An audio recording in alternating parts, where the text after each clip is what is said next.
ಬಂಧನದ ಬಳಿಕ ಮೌನಕ್ಕೆ ಶರಣಾಗಿದ್ದಾರೆ ಶಾಸಕ ಮುನಿರತ್ನ.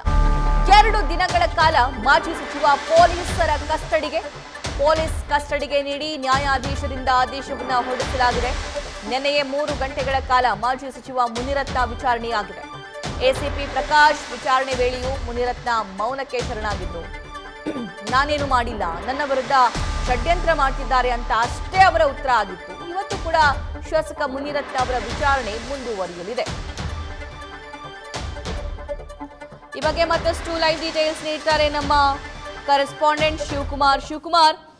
ನೆನ್ನೆ ರಾತ್ರಿ ಮುನಿರತ್ನ ಅವ್ರನ್ನ ಅರೆಸ್ಟ್ ಮಾಡಲಾಯಿತು. ಎಲ್ಲಾ ಪ್ರಾಸೆಸ್ ಆದ ನಂತರ ಒಂದು 2-3 ಗಂಟೆ ಕಾಲ ಅವ್ರನ್ನ ವಿಚಾರಣೆಗೆ ಒಳಪಡಿಸಿದ್ರಂತೆ. ಹಾಗಾದ್ರೆ ನಿನ್ನೆಯಿಂದ ಬೆಳಗಿನವರೆಗೂ ಏನೆಲ್ಲ ಡೆವಲಪ್ಮೆಂಟ್ ಆಗಿದೆ, ಡೀಟೇಲ್ಸ್ ನೀಡ್ತಾ ಹೋಗೋದಾದ್ರೆ.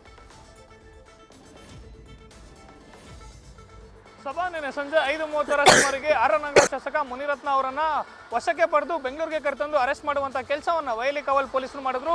ಪ್ರಮುಖವಾಗಿ ನಿನ್ನೆ ವೈಲಿ ಕಾವಲ್ ಪೊಲೀಸ್ ಠಾಣೆಗೆ ಕರ್ಕೊಂಡ್ಬಂದಂತ ನಂತರದಲ್ಲಿ ಸುಮಾರು ಅವರ ಅರೆಸ್ಟ್ ಪ್ರೊಸೀಜರ್ ಅನ್ನ ಮುಗಿಸಿ ಮೆಡಿಕಲ್ ಚೆಕಪ್ ಮಾಡಿಸಿ ಬೆಂಗಳೂರಿನ ಜನಪ್ರತಿನಿಧಿಗಳ ವಿಶೇಷ ನ್ಯಾಯಾಲಯದ ನ್ಯಾಯಾಧೀಶರಾದಂಥ ಗಜಾನನ್ ಭಟ್ ಅವರ ನಿವಾಸದ ಮುಂದೆ ಮುನಿರತ್ನ ಅವರನ್ನು ಹಾಜರುಪಡಿಸಿ 2 ದಿನಗಳ ಕಾಲ ಕಸ್ಟಡಿಗೆ ಪಡ್ಕೊಂಡಿರುವಂಥದ್ದು. ನಿನ್ನೆ ತಡರಾತ್ರಿ ಶೇಷಾದ್ರಿಪುರಂ ಎಸಿಪಿ ಪ್ರಕಾಶ್ ಅವರು ಸತತ 3 ಗಂಟೆಗಳ ಕಾಲ ಮುನಿರತ್ನ ಅವರನ್ನ ವಿಚಾರಣೆ ಮಾಡುವಂಥ ಕೆಲಸವನ್ನ ಮಾಡಿದರೆ. ಜೊತೆಗೆ ಅವ್ರ ಮೇಲಿರುವಂಥ ಜೀವ ಬೆದರಿಕೆ ಹಾಗೂ ಜಾತಿ ನಿಂದನೆ ಪ್ರಕರಣಕ್ಕೆ ಸಂಬಂಧಪಟ್ಟಂತೆ ಪ್ರಶ್ನೆ ಮಾಡಿ ಹೇಳಿಕೆ ಪಡ್ಕೊಳ್ಳುವಂಥ ಕೆಲಸವನ್ನ ಎಸಿಪಿ ಪ್ರಕಾಶ್ ಅವರು ಮಾಡಿರುವಂಥದ್ದು. ಆದರೆ ಪೊಲೀಸರ ವಿಚಾರಣೆ ವೇಳೆಯಲ್ಲಿ ಪೊಲೀಸ್ ಅಧಿಕಾರಿಗಳು ಕೇಳಿರುವಂಥ ಪ್ರಶ್ನೆಗಳಿಗೆ ಮುನಿರತ್ನ ತನಗೇನು ಗೊತ್ತಿಲ್ಲ, ಇದು ನನ್ನ ವಿರುದ್ಧ ನಡೆದಿರುವಂಥ ಷಡ್ಯಂತ್ರ ಅನ್ನೋ ಮಾತನ್ನ ಅಷ್ಟೇ ಅವ್ರು ಹೇಳಿದ್ದಾರೆ ಅನ್ನೋ ಮಾಹಿತಿ ಸದ್ಯಕ್ಕೆ ಸಿಗ್ತಿದೆ. ಇವತ್ತು ಕೆಲವೇ ಕ್ಷಣಗಳಲ್ಲಿ ಶೇಷಾದ್ರಿಪುರಂ ಎಸಿಪಿ ಪ್ರಕಾಶ್ ಹಾಗೂ ವೈಲಿ ಕಾವಲ್ ಠಾಣೆಯ ಇನ್ಸ್ಪೆಕ್ಟರ್ ಆಗಿರುವಂಥ ಶಂಕರ್ ಗೌಡ ಅವರು ಅಶೋಕ್ ನಗರ ಪೊಲೀಸ್ ಠಾಣೆಗೆ ಬಂದು ಸದ್ಯ ಮುನಿರತ್ನ ಅವರನ್ನ ವಿಚಾರಣೆ ಮಾಡಲಿಕ್ಕೆ ಎಲ್ಲ ರೀತಿಯಿಂದ ಸಿದ್ಧತೆಗಳನ್ನು ಮಾಡ್ಕೊಂಡಿರುವಂಥದ್ದು.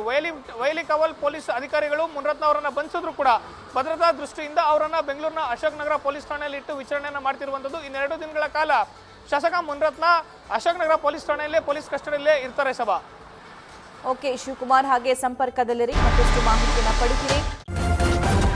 ನ್ಯೂಸ್ ಫಸ್ಟ್ ನಿರ್ಭೀತಿಯಿಂದ ನಿಮ್ಮ ಪರವಾಗಿ.